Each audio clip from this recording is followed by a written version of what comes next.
And right now, only young men are required to register for selective service, but some say young women should be treated the same, and that means young women should register as well. Senator Ted Cruz disagrees, saying the selective service should remain men only.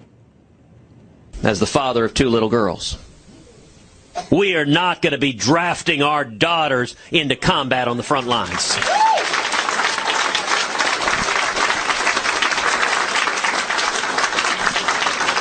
I have to admit, I was stunned 2 debates ago when 3 of the Republican candidates stood up on stage and said they supported drafting women. I was sitting there looking around going, are you people nuts? I'll tell you, I halfway expected Rod Serling to walk out and say, you have entered the twilight zone. Former U.S. Army Kiowa Warrior helicopter pilot in command, an Iraq and Afghanistan combat veteran, former Chief Warrant Officer, too. Amber Smith goes on the record. Nice to see you. Good to see you, too. Always wonderful to see you. All right. Now, first of all, there's no draft for men or women right now. Let's get that straight. It's a question of registration with selective service, right? So what's your position? Senator Ted Cruz says men only. Your view, having served in the military, is what?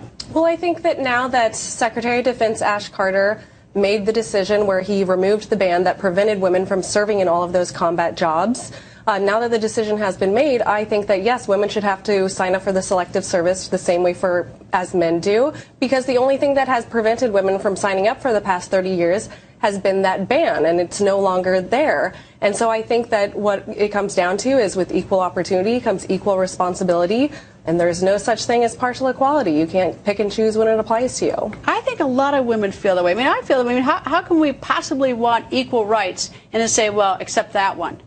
You know, I mean, it's not, obviously, look, I'm not going to be signing up for it. I'm certainly, if there's ever a draft, I'm not going to be drafted. But, you know, it's like, you know, if we want equal pay, you know, and we want everything equal, but, you know, but we want to pick and choose this way. And I think in some ways it sets women back if they ask for that special deal. Exactly. And I think where some of the controversy arises and sort of what Ted Cruz was playing into the emotions of the voters is that women aren't suddenly going to get drafted to the front lines, and we're sending in these innocent, helpless women who aren't trained and do not have the proper equipment.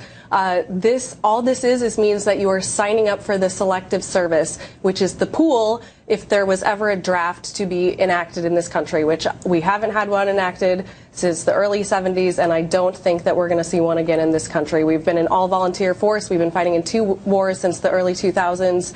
And that's what I think we're going to see with the future of our military. All right. What's this Kiowa helicopter you flew? It is imagine a small little gunship. It's a 2-seater helicopter. We carry a 50 cal machine gun and a rocket pod that carries 7 high explosive rockets. We have the capabilities of carrying Hellfire missiles. And we're direct support for the infantry. So we fly anywhere from 50 to 300 feet above them, right there in the fight with them. When the ground troops are in trouble, they give us a call and we help them out any way that we can. How many years do you do this? 7 years and 10 months. And do you miss it? I do. I miss that aircraft so much. It was a great aircraft to fly. It was like a race car in the sky. And women are a good contribution to their military, aren't they? Absolutely. There's lots of female Kiowa pilots out there. Anyway, Amber, it's always nice to see you. And thank you for your service. Thank you.